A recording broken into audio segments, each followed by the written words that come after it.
আসসালামু আলাইকুম। বর্ণমালা একাডেমিতে সবাইকে স্বাগতম। তো আজকে আমরা হাজির হয়েছি 10টি এমন অঙ্ক নিয়ে, যা দেখতে খুবই সহজ এবং করতেও আসলে সহজ, কিন্তু এটি অনেকবার চাকরি পরীক্ষাতে এসে থাকে।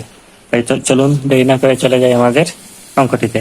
আমাদের প্রথম অঙ্কটিতে বলা হয়েছে 4টি জুড়িতে যথাক্রমে 3, 4, 3, 0, 4, 5টি করে কমলা থাকলে প্রত্যেক জুড়িতে গড়ে কতটি কমলা আছে। এখন আমরা যদি গড় নির্ণয় করতে যাই, তাহলে জয়টা জুড়ি আছে ওইটা দিয়ে ভাগ দিতে হবে এই টোটাল সংখ্যাটাকে। তাইলে আমরা উপরে টোটাল সংখ্যাটাকে যোগ করে ফেলবো, 3 + 0 + 4 + 5। এখানে শূন্যটাকে কিন্তু আমাদের একটি জুড়ি হিসেবে ধরতে হবে, তাই আমাদের জুড়ি সংখ্যাটা হবে 4টি। অর্থাৎ আমাদের জুড়ি আছে 4টি এবং এই কমলার সংখ্যা হচ্ছে 3, 4, 7, 5, 12টি। এখন আমরা যদি 4 দিয়ে 12কে কাটি তাহলে হবে 3, অর্থাৎ গড়ে প্রতিটি জুড়িতে 3টি করে কমলা আছে। এখানে একটি বিষয় খেয়াল করার মতন যে আমাদের এই 0টি কমলা যে জুড়িতে আছে ওই জুড়িটা থেকে কিন্তু আমরা গড় বের করতে সময় হিসাবে রাখতে হবে। তো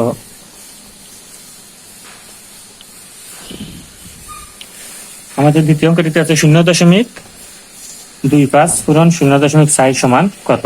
তাহলে আমরা প্রথমে এই দুটি সংখ্যাকে লিখে ফেলবো, 25 পূরণ 4। এখন এই 25-এর 0.25, এখানে দশমিকের পর 2 সংখ্যা আছে, তাই আমরা একের পর 2টি শূন্য অ্যাড করে নিব নিচে। আবার এই 0.4-এর দশমিকের পর একটি সংখ্যা আছে, তাই আমরা দশমিকের পর একটি শূন্য অ্যাড করে নিব। এখন আমরা 25কে 100-কে 25 দিয়ে কাটতে হবে, তাইলে হবে 4, 4-কে 4 দিয়ে কাটলে হবে 1। এখন আমাদের সংখ্যাটি হয়ে গেল 10/1। এখন যদি আমরা 1-কে 10 দিয়ে ভাগ দিই তাহলে আমাদের সংখ্যাটি হবে 0.1, অর্থাৎ এটির গুণফল হবে 0.1 এবং এই 0.1টাই আমাদের উত্তর।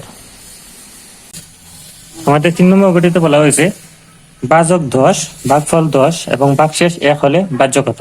আমরা একটি সংখ্যায় জানি যে এই যেটা দিয়ে আমরা ভাগ করি ওইটা হচ্ছে ভাজক, যেটাকে ভাগ করা হয় ওইটা হচ্ছে ভাজ্য, এবং ভাগ করার পর যে ফলটা পাওয়া যায় সেটি হচ্ছে ভাগফল, এবং ভাগ করার পর যে সংখ্যাটি অবশিষ্ট থাকে তাই হচ্ছে ভাগশেষ।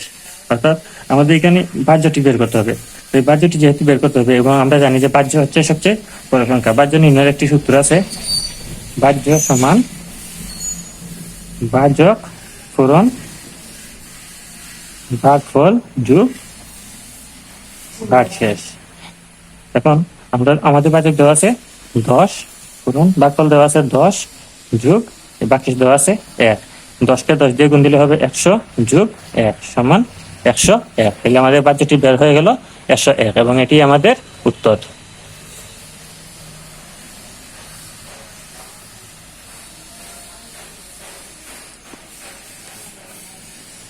আমাদের 4 নম্বর অঙ্কটিতে বলা হচ্ছে একটি সংখ্যার 10 গুণ 240 হলে সংখ্যাটি কত।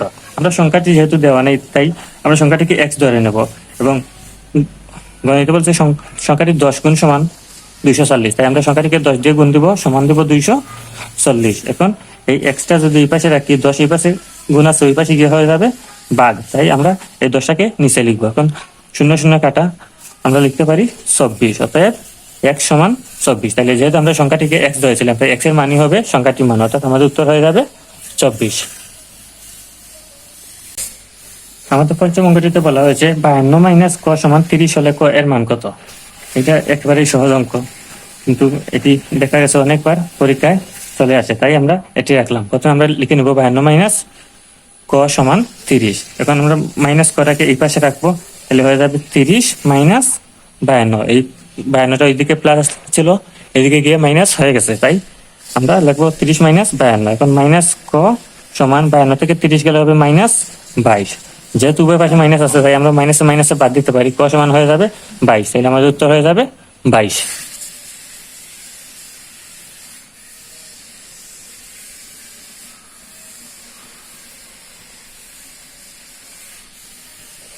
আমাদের 6 নম্বর অঙ্কটিতে একটি ভগ্নাংশের যোগ দিয়েছে, তাই আমরা প্রথমে সংখ্যাটি লিখে নিই, 4/1 যোগ 12/1 যোগ 3/1 সমান, এটা কোনো শর্টকাট নিয়মে না করলেই হয়, এটা আমরা লসাগু নিয়ে করে ফেলতে পারবো। এই তিনটা সংখ্যার লসাগু হবে 12। এখন 12কে 4 দিয়ে ভাগ দিলে হবে 3, 3কে 1 দিয়ে গুণ দিলে হবে 3। 12 কে 12 দিয়ে ভাগ দিলে হবে 1, 1 কে 1 দিয়ে গুণ দিলে হবে 1, 12 কে 3 দিয়ে ভাগ দিলে হবে 4, 4 কে 1 দিয়ে গুণ দিলে হবে 4, অর্থাৎ আমাদের হয়ে যাবে 12 উপরে এই 4 আর 1 5, 5 আর 3 8, কাটাকাটি করলে হবে 3/2, 4 দিয়ে 2টাকেই কাটলাম, 4 দিয়ে 8কে কাটা হয়েছে 2, 4 দিয়ে 12কে কাটা হয়েছে 3, তাইলে আমাদের উত্তর হয়ে যাবে 3/2। এটা আবার যদি শর্টকাটে করতে চান তাহলে আমরা এই যে এটা লসাগু হবে ওইটা নিচে লিখে ফেলতে পারি, আবার এই যে আছে যেখানে সাইড থাকবে ওইটা দিয়ে 12কে ভাগ করলে হবে 3, আবার 12কে 12 2 ভাগ দিলে হবে x, তাইলে 3 আর 1 সাইড, আবার 12কে 3 দিয়ে ভাগ দিলে হবে সাইড, সাইডে সাইডে 8, আমরা ডাইরেক্ট এভাবে 8 লিখে আবার কাটাকাটি করে 3/2ও বের করে ফেলতে পারি, কিন্তু যেহেতু এটি অত ঝামেলার না তাই আমরা পুরো অঙ্কটাই করে ফেলতে পারি। আমাদের 7 নম্বর গতিতে বলা হয়েছে 7 + ক পূরণ 3 = 30 হলে ক এর মান নির্ণয় করো। তাহলে আমরা যেহেতু 7 + ক পূরণ 3 = 30 এটা দেওয়া আছে, তাহলে আমরা এই 7 + কটাকে এই পাশে রাখবো, সমান এই 3টা এই পাশে গুণ ছিল ওই পাশে গিয়ে হয়ে যাবে ভাগ, তাই নিচে চলে যাবে, বা 7 + ক সমান এই আমরা 3কে 30কে 3 দিয়ে কাটতে পারি হবে 10, তাহলে এখানে হয়ে যাবে 10, বা ক সমান এই 10 জায়গায় এই 7টা ওই পাশে প্লাস দিল ওই পাশে এসে মাইনাস হয়ে যাবে, তাই -7, অতএব ক সমান 10 থেকে 7 গেলে 3, তাহলে 3টাই আমাদের আনসার।